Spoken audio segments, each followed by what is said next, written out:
하나님의 말씀 함께 읽도록 하겠습니다. 하나님께서 우리에게 오늘 허락하시는 말씀 사사기 6장 25절에서 32절까지 말씀입니다. 사사기 6장 25절에서 32절까지 한 절씩 교독하도록 하겠습니다.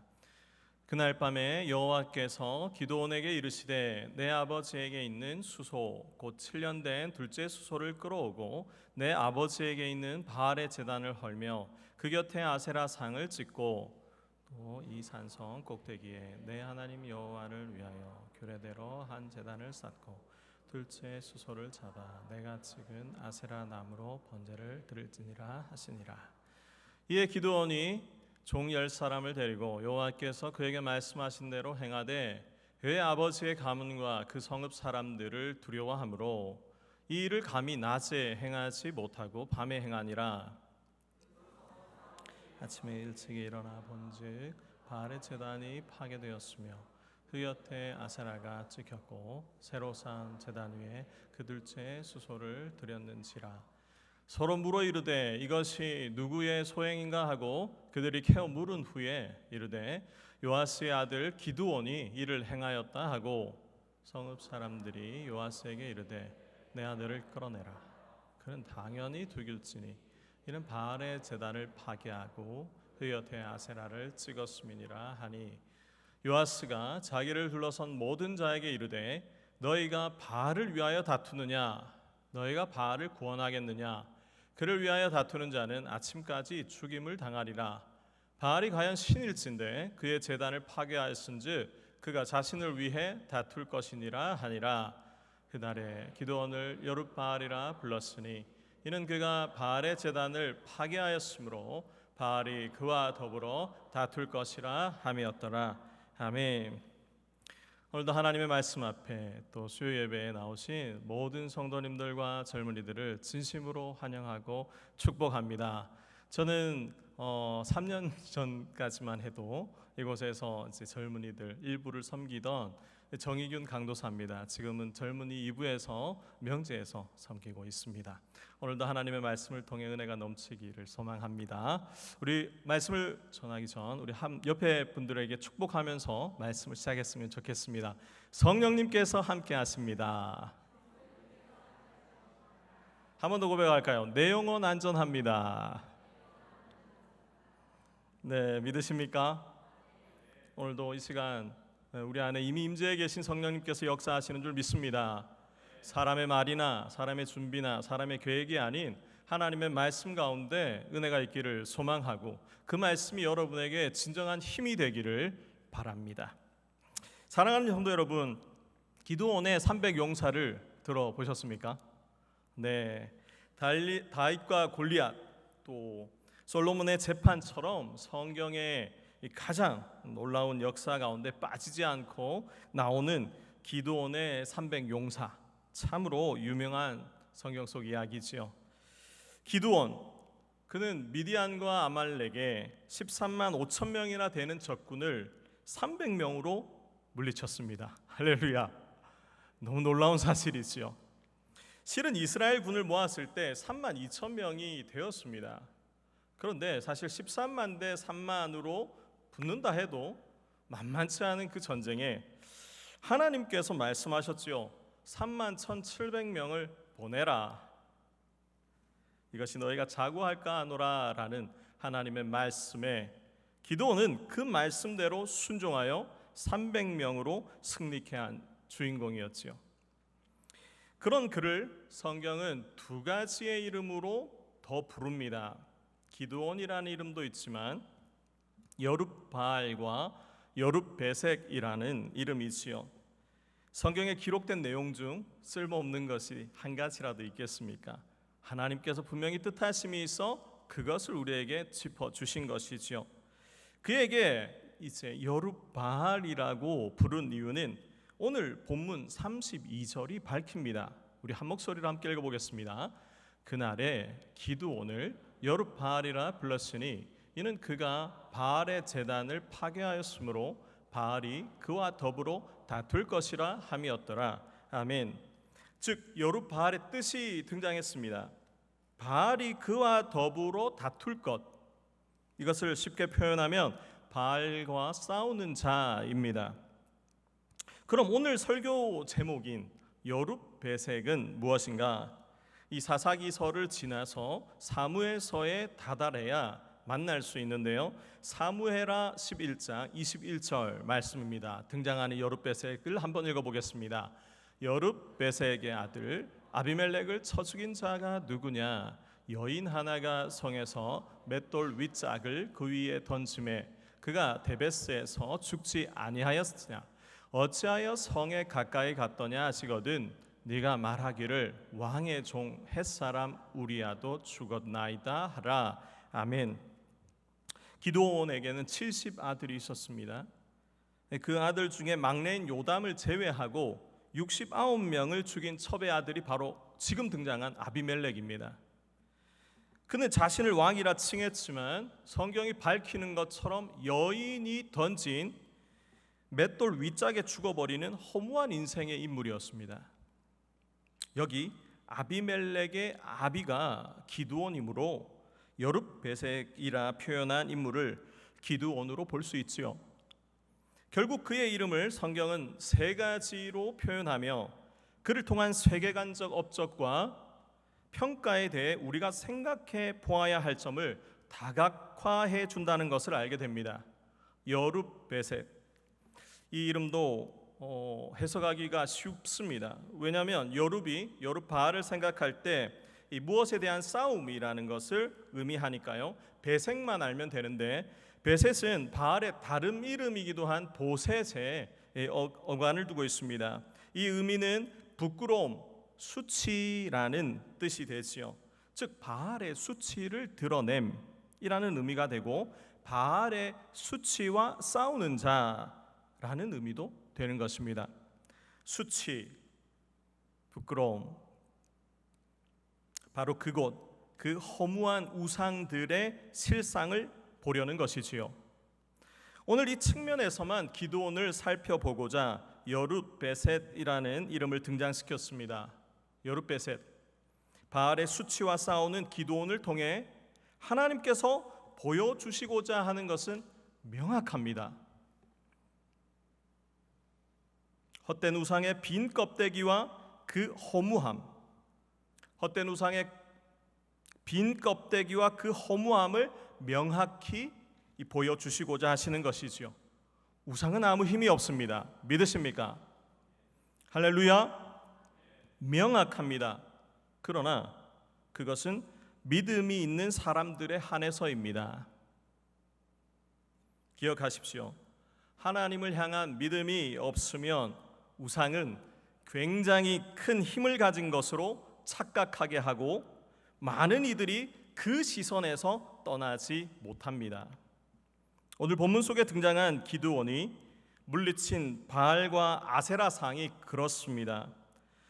그 더러운 우상이 세워진 곳이 어딘지 아십니까? 그곳은 다름 아닌 이스라엘이었습니다. 하나님이 선택한 유일한 민족, 하나님 구원의 중심이 된 이스라엘, 그 가운데 헛된 우상 바알과 아세라가 있는 것입니다. 더 참남한 것은 바로 기드온의 아버지가 그 바알과 아세라 상을 관리하는 자였다는 사실이지요. 이것이 과연 어떻게 된 일일까요? 오늘 본문 6장 그 초반절에 그 원인에 대해서 밝혀주는데요, 그 이유를 함께 읽어보실까요? 사사기 6장 1절에서 2절 말씀입니다. 함께 합시다. 이스라엘 자손이 또 여호와의 목전에 악을 행하였으므로 여호와께서 7년 동안 그들을 미디안의 손에 넘겨주시니 미디안의 손이 이스라엘을 이긴지라. 이스라엘 자손이 미디안으로 말미암아 산에서 웅덩이와 굴과 산성을 자기들을 위하여 만들었으며. 네, 이제 실마리가 드러납니다. 왜 이 모든 일이 펼쳐졌는가? 왜 하나님께서는 기드온을 부르셔야 했고 그에게 명령하시어 그 허상이 된 우상 숭배에 대해 거론하시는지를 알게 됩니다. 이스라엘 자손이 또 하나님 앞에서 악을 행하였으므로, 한 번이 아닌 듯합니다. 또라고 명확히 말씀합니다. 그리고 여호와의 목전이라고 이야기하시지요. 다른 곳이 아닙니다. 바로 하나님의 눈앞에서 하나님의 백성이 그 악을 행하고 있다고 합니다. 과거가 아니고요, 현재입니다. 그것이 바로 기드온 가문만 보아도 알 수 있다는 것이지요. 이스라엘 가문 기드온의 집에 헛된 우상의 제단이 꾸려져 있는데도 누구도 그것이 이상하다고 생각하지 못했다는 것입니다. 어째서? 왜일까요? 사실 우리 삶도 마찬가지일 수 있습니다. 안 그렇습니까? 하나님의 말씀을 들으러, 기도하러 예배당에 오지만 지치고 힘든 몸, 또 세상에서 살면서 들었던 그 많은 이야기들을 듣다 보면 하나님의 말씀이 뜬구름 같기도 하고, 과연 정말 내 삶을 변화시킬 수 있을까? 그때 그 인물들은 하나님께서 쓰셨는지 모르지만 내 삶을 정말 변화시킬 수 있을까라는 그 의구심들, 세상에 살다 보니, 세상에 있다 보니, 남들이 다 그러다 보니 내 안에 싹튼 우상을 쉽게 아무렇지 않은 것으로 여길 수 있다는 것이지요.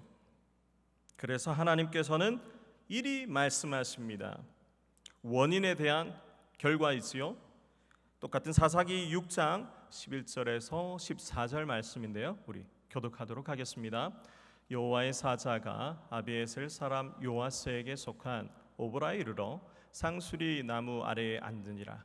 마침 요아스의 아들 기드온이 미디안 사람에게 알리지 아니하려 하여 밀을 포도주 틀에서 타작하더니 여호와의 사자가 기드온에게 나타나 이르되 큰 용사여, 여호와께서 너와 함께 계시도다 하매, 기드온이 그에게 대답하되 오 나의 주여, 여호와께서 우리와 함께 계시면 어찌하여 이 모든 일이 우리에게 일어났나이까? 또 우리 조상들이 일찍이 우리에게 이르기를 여호와께서 우리를 애굽에서 올라오게 하신 것이 아니냐 한 그 모든 이적이 어디 있나이까? 이제 여호와께서 우리를 버리사 미디안의 손에 우리를 넘겨 주셨나이다 하니, 여호와께서 그를 향하여 이르시되 너는 가서 이 너의 힘으로 이스라엘을 미디안의 손에서 구원하라. 내가 너를 보낸 것이 아니냐 하시니라. 아멘. 본문을 똑똑히 보시면 그들 스스로에게 자신들의 죄악을 전혀 느끼지 못하고 있다는 것을 알게 됩니다. 몇 절 더지 않아요.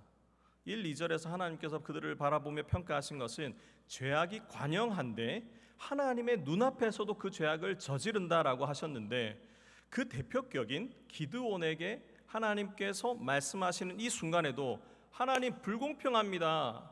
우리 너무 힘들어요. 무엇 때문에 그 결과를 맞이했는지를 완전히 잃어버렸습니다. 전혀 느끼고 있지 못하지요. 지금 미디안에게 피해를 입고 압제를 받고 있는 상황만이 그들의 주된 관심사이지, 그것이 하나님으로부터 비롯된 것이 아니라 그들의 죄악으로 인한 결과라는 진단조차 하지 못하고 있는 것이지요. 누가요? 바로 기드온마저 말이지요. 출애굽하여 가나안에 입성하게 된 이스라엘 민족은 이제 목축이 아닌 농경사해를 맞이하게 되었습니다. 농경사해라는 것은 비와 기름진 옥토, 그것이 가장 큰 토대가 되겠지요. 그런 그곳에 여호수아가 진멸시키지 못한 이들, 또한 주변의 사해를 이루고 있던 공동체들, 계속하여 추구하며 섬기고 있던 바알과 아세라, 풍요의 헛된 신, 이를 설명할 부분이 참 많지만 오늘의 핵심은 바알이 아닌 헛된 우상이라는 측면이므로 바알의 한 뜻, 고대 가나안인들이 숭배하던 풍요와 폭풍우의 남신, 그럼 아세라는 여신이 되겠지요. 다시 한번 말씀드리지만 이것이 바알의 전부는 아닙니다. 우리는 그 한 면만 보는 것입니다. 자, 그 바알을 섬길 수밖에 없다는 것은 바알이 풍요를 가져다 준다고 여러 나라들, 다른 나라, 공동체 그것을 섬기고 있었기 때문입니다. 그리고 착오를 일으킬 만큼 진정 그러한 것처럼 풍요해 보인 것 같습니다. 그러니 이스라엘이 바보일 리 없는 이 상황에서 우리가 믿는 하나님은 이미 보이지 않으시고 헛된 형상이나 우상도 원치 않으시는데 저 보이는 형상들, 제사법 그리고 제단이 진정 큰 힘이 있는 것처럼 판단이 내려진 것입니다. 헛된 우상을 섬겨도 그것이 죄악인 줄 모르는 이들이 되어버린 것이지요. 이 얼마나 안타까운 일입니까? 그러나 우리도 이 유혹에서 온전히 떠나 있을까라는 것은 고민의 중복점입니다. 그들의 선택과 결정, 그리고 하나님을 믿지만 삶에는 바알과 아세라라는 우상을 채웠던 그들을 보며 왜 저럴까? 어쩌면 하나님께서 우리를 보시며 하실 수 있는 이야기는 아닌지, 될 수 있는 것은 아닌지 생각해 보아야 하는 거죠. 돈이 우상이 된 사람들, 아파트, 부동산, 자식, 이성, 그 내용이 무엇인지 모르지만 자신이 결정을 내려야 하는 데 있어 하나님의 말씀이 아닌 다른 것들이 채워져 결정의 우선순위를 다룬다면 그것은 바로 이스라엘이 보였던 모습과 다를 것이 없다는 것을 분명하게 생각해야 합니다. 너무나 안타까운 오늘과 그때를 돌아보며 하나님은 너무나 완전한 분이신 것을 깨우쳐 주십니다. 하나님은 그 상황 속에서도 그들을 향한 사랑과 그들을 향한 뜻을 포기하지 않는 것 같습니다. 할렐루야. 오늘 우리를 보시며 그 아버지 되심이 동일한 줄로 믿습니다. 우리의 삶에 버거워 우상과 같은 것들의 힘을 얻고자 기대거나 하나님이 가라 하실 때에도 현명해 보이지 않으면 멈추었던, 하나님이 멈추라 하여도 하나님 뭘 좀 모르시네요. 이건 제가 잘 압니다. 세상살이 몇 년인데요. 이것은 제 방법대로 하고 하나님 모른 척 해주세요. 그리하면서도 하나님은 듣지 못하는 것처럼, 하나님은 어떤 힘도 없는 것처럼 여기며 자신의 집안 가운데에 우상을, 그 제단을 쌓았던 그 이스라엘 민족을 향해서 하나님은 다른 말씀을 하신다는 거죠. 하나님께서는 그들의 잘못된 신앙관과 믿음을 보고 싶지 않습니다. 그 끝은 패망이요 어떠한 것도 돌이킬 수 없는 멸망이라는 것을 하나님은 알고 계시기 때문이지요.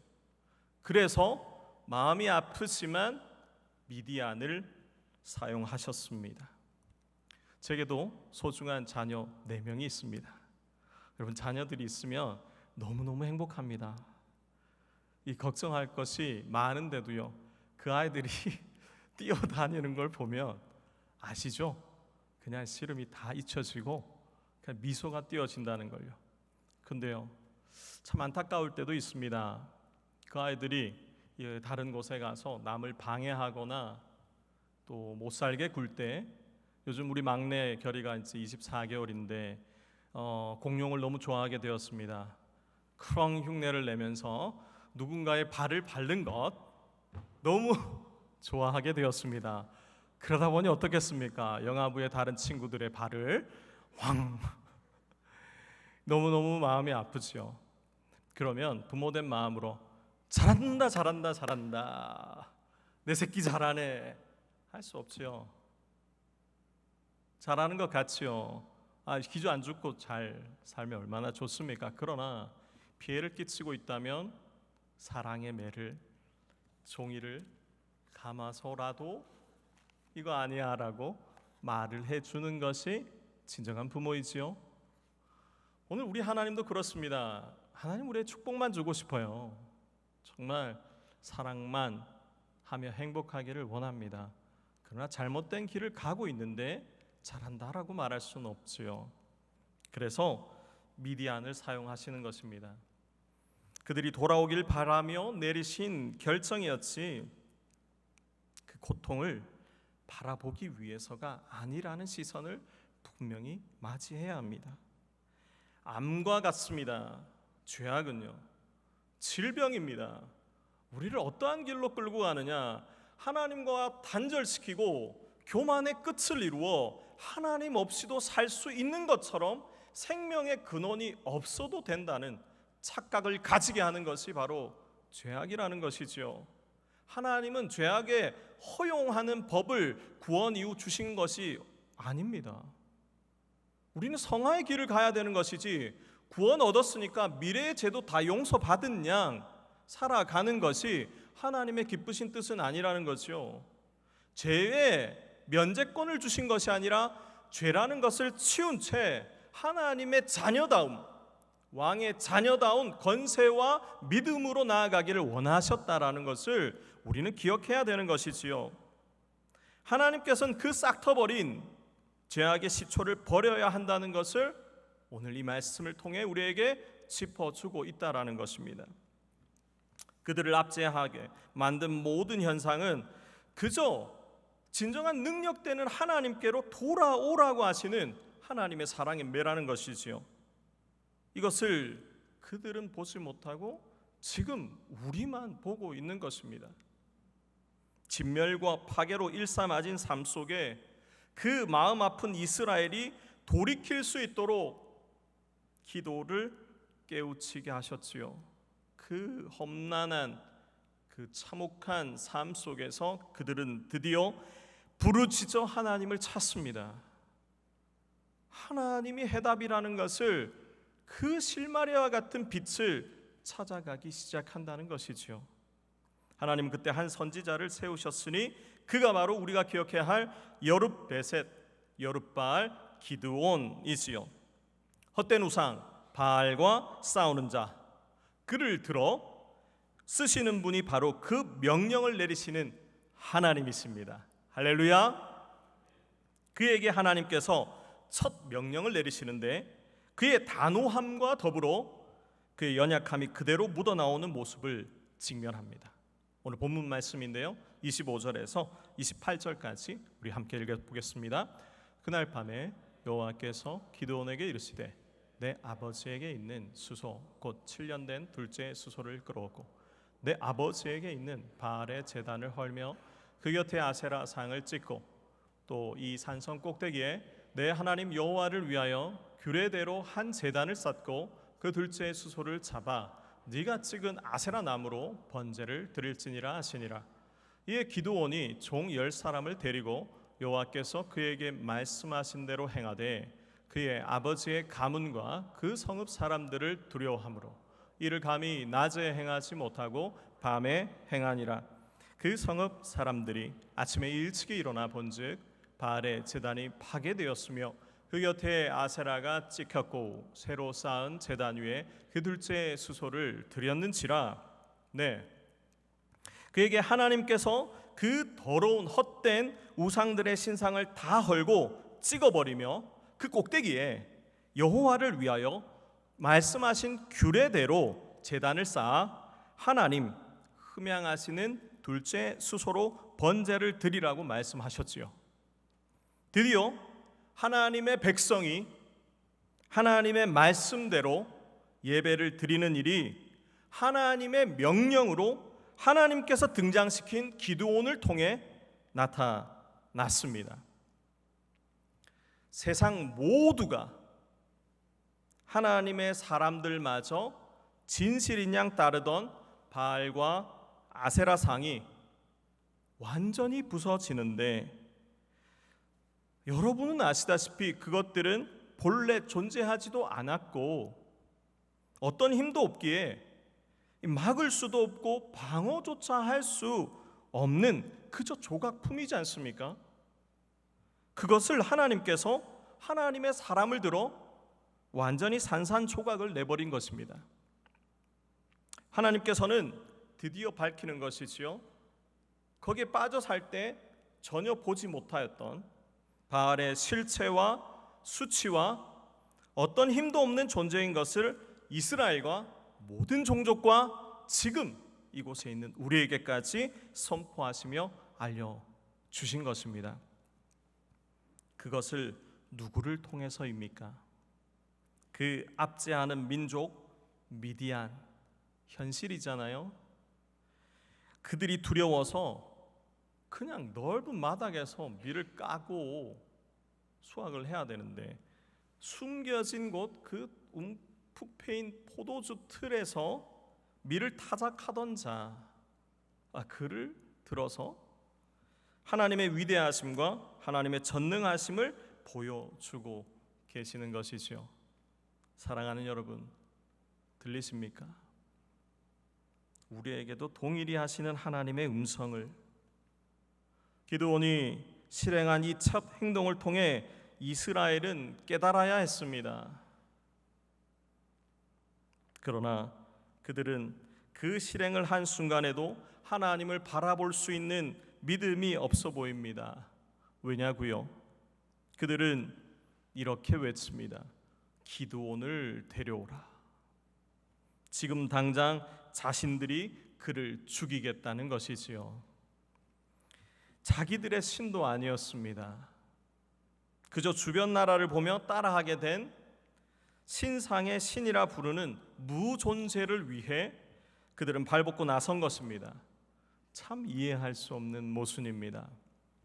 누구도 하지 않던 어리석은 행동을 깨우쳐준 사람에게 그들은 오히려 그를 집단 구타해서라도 그 우상이 살아있고 그 우상이 힘이 있으며 그 우상이 진정한 신이라는 것을 밝히려 한다는 것이지요.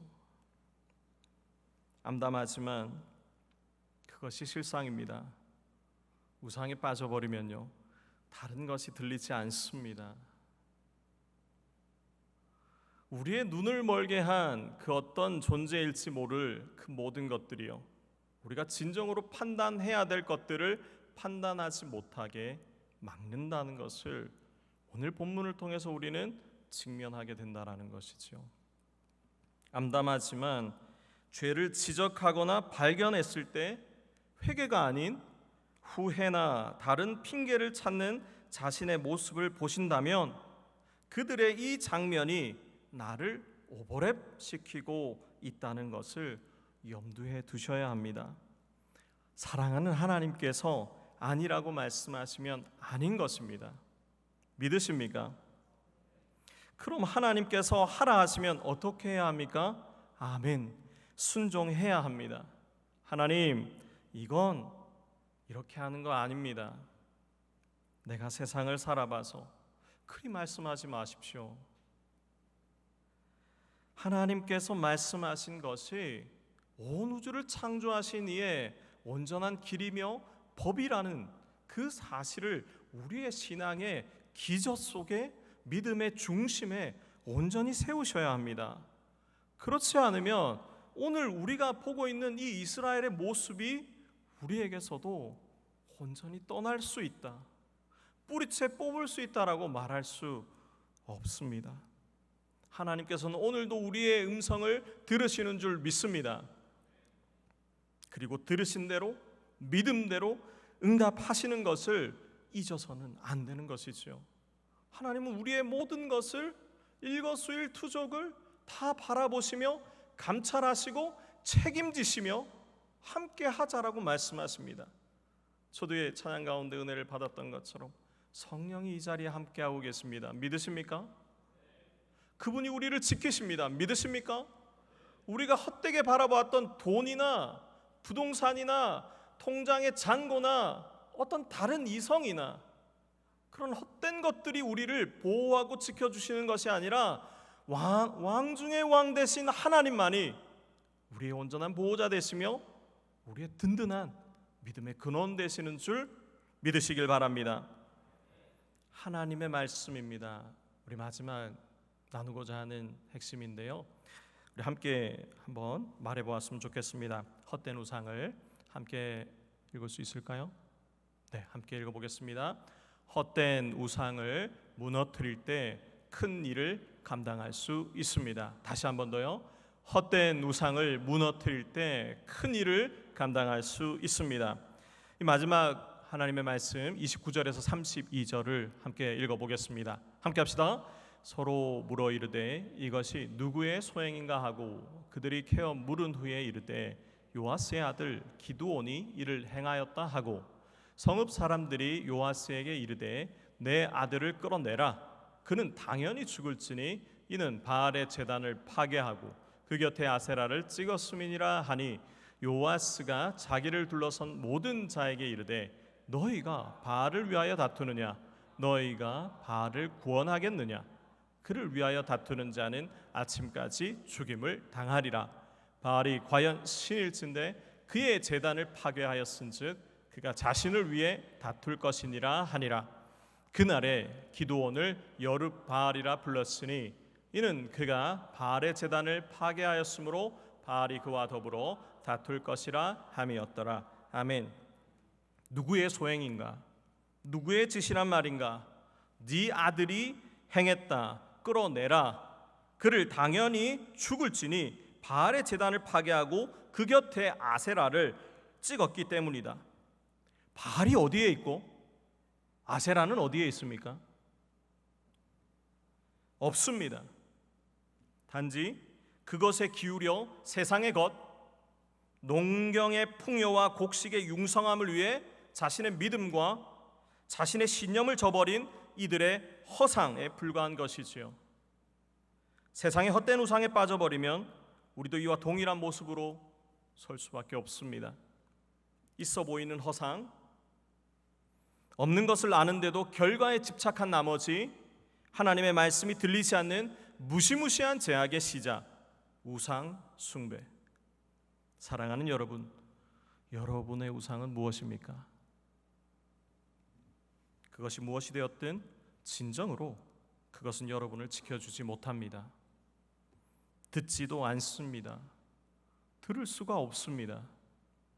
세상이 다 인정하고 많은 사람들이 따르는 세상의 가장 현명한 길이라 할지라도 그것은 결단코 우리의 보호자가 될 수 없습니다. 하나님께서 우리에게 말씀하십니다. 사랑하는 나의 백성들아, 내 아들아, 내 딸아, 나에게 돌아오라. 수고가 많았지. 너희들의 신념을 빼앗아 헛된 우상에게로 끌고 간 사단 마귀를 내가 이미 멸절했으니 바알과 아세라를 통한 거짓 풍요가 아니라 진정한 쉼과 행복, 자유가 있는 나에게로 돌아오라 말씀하시는 그분, 사랑하는 주님 앞으로 우리는 나아가야 하는 것입니다. 구원은 오직 여호와께만 있습니다. 할렐루야. 우리의 모든 삶의 정답은 온전히 그분밖에 없다는 것을 믿으셔야 합니다. 모든 사건과 문제, 어려움 앞에서 우리가 의지하며 바라보아야 하는 것은 하나님, 그분이 진실로 그 모든 사건의 해결자 되시며 중심이시고 살아계신 하나님이시기 때문이라는 사실을 잊지 않으시길 바랍니다. 우상을 멸절하라. 그리고 나에게 돌아오라. 여러분의 믿음의 반응이 되어지길 소망합니다. 그 말씀에 순종할 때 우리는 이미 비를 준비해 두신 하나님을 만나게 될 것입니다. 여러분의 인생에 진정한 해결을 원하십니까? 이것은 내가 아는 그 방법 또는 굉장히 지혜롭다고 하는 그 사람의 방법, 그것이 해결의 진정한 길이라고 생각하십니까? 그렇지 않습니다. 오늘도 우리 하나님은 말씀하십니다. 내가 너를 사랑하노라. 내가 너를 지키겠노라. 내가 너의 기도를 들으며 기도의 믿음대로 응답하겠노라. 우리는 그 마음으로 서야 하는 줄로 믿습니다. 오늘 이 자리에서 우리가 드려지는 고백과 예배도 그러해야 합니다. 하나님은 믿음이 있는 자를 찾으시지 헛된 우상이 진실인 양 착각한 이들을 원하시지 않습니다. 우리는 어떠한 사람입니까? 우상 앞에 엎드려 풍요를 잡으려 애쓰는 사람입니까? 아니면 그 헛된 우상을 치워버리고 진정한 하나님께서 말씀하신 대로 그분의 말씀대로 나아가는 하나님의 사람들입니까? 우리는 하나님의 사람들인 줄로 믿습니다. 그 하나님께서 우리를 지키시며 오늘도 말씀을 부여잡고 나아가는 우리에게 진정한 승리와 큰 은혜와 축복을 주실 줄로 믿습니다. 사랑하는 여러분의 삶 가운데 여룻베셋 헛된 것들을 다투어 이기는 자, 그리고 이후에 또 만나게 된다면 다루게 될 풍요의 거짓, 그것을 넘어서 진정한 복과 축복을 허락하시는 하나님의 백성, 그 하나님의 백성다운 삶을 누리시는 저와 여러분이 되기를 소망합니다.